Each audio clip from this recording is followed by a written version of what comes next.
Good morning friends and welcome to the pre-market view. US markets were down about 0.85 to 0.9% as the federal budget issue has not been resolved, and normally we have seen that these kind of issues they drag on till the last moment when there is some kind of a consensus with some kind of a give and take kind of a formula which both the parties arrive at. So we will have to see till let's say 9:30 or 10 o'clock India time if at all there is some kind of a consensus on this issue. And the bigger issue as per the market is that on 18th of October, when the debt ceiling final deadline comes into play, where the bigger sum is involved. So what really happens on that is going to be far more crucial than this present deadlock that we are seeing. European markets too were down anywhere from 0.75 to almost about 1%. We've seen the political uncertainty in Italy escalating, and the bond yields too have really spiked up. So that is playing in the minds of people there in the Eurozone. And when we look at the Asian markets today morning, China and Hang Seng are shut, but most of the other Asian markets are up about 1 to 1.25% as they had already reacted to this development in US in yesterday's trade. And in terms of 10-year bond yield, it continues to hover around 2.61, no major change there. And in terms of flows, FIs were net sellers in the cash market after a long time to the tune of about 570 odd crore.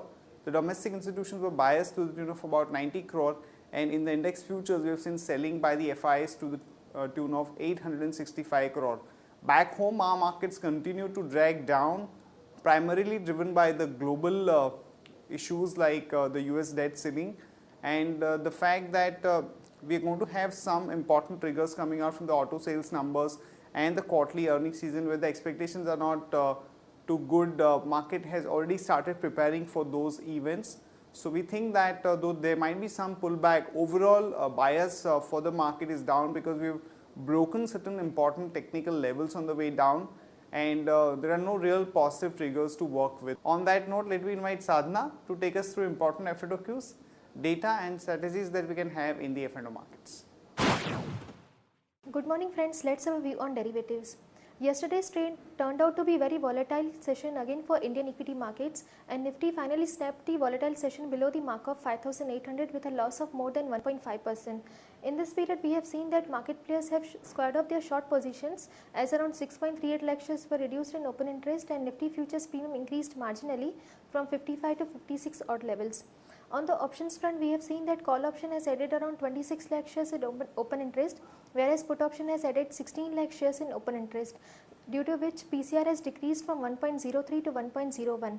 And due to uncertainty and volatility in global as well as domestic indices, options activity is getting widespread as we see deep out of the money call as well as put option has seen a good amount of activity in open interest. And from the current scenario, we have seen that 5,700 put option as well as call option has seen a good activity in open interest. If Nifty fall below this level, we can see further downside from here on. And overall, if a bias for the market is negative, any rise can be taken as an opportunity to go short. From intraday perspective, one can go short on Divi's Lab with a stop loss of 992.70. Thank you. Here are the important news and events that we are tracking today. First of all, India's current account deficit has came in at about $21.8 billion, which is almost about 4.9% of the GDP against 16.9 billion in the previous quarter. And there are expectations that though this has come in as a negative surprise, the overall current account deficit for the full year is likely to be around 40 to 45 billion dollars. So that could be a bit of a relief for the rupee. And the balance of payment also has moved into negative territory due to the drawdown of almost about 300 million from the foreign exchange reserves in this particular quarter. Petrol prices have been slashed by 3 rupees per litre. This is after a long series of increases that we have seen, and the diesel prices have been hiked by about 50 paise per litre, and the cut in petrol prices is going to be effective from today. Vodafone is in talks to buy Tata Com's Neotel, which is South Africa's second biggest fixed line operator, and Bharti Airtel shareholders have approved the selling of the DCMS business for almost about 177 crore. The Cooper Tire has finally approved the deal with Apollo Tyres, as most of the shareholders have agreed for this particular deal. And in another important development, financial technology has been excluded from the F&O list from October 31st, 2013. Remember friends, that a lot of controversy is going around this FT group, and search and raids were also conducted. So this has come as a major setback for the financial technology. The TRAI is likely to implement the cap on the ads on the TV channels, particularly the news broadcasters, wherein there is going to be a cap of about 12 minutes per hour, which is definitely a big blow to the companies which are solely focusing on the news part. Auto numbers are going to be out today, and the key highlights are there. The two-wheelers will report a flat to marginally negative kind of a growth. Tata Motors, the negative growth is going to be almost about 25%, and in case of Mahindra, there is going to be a negative growth of almost about 10%. Only thing is that in case of TVS Motors and the Mahindra tractors, there could be some positive tick.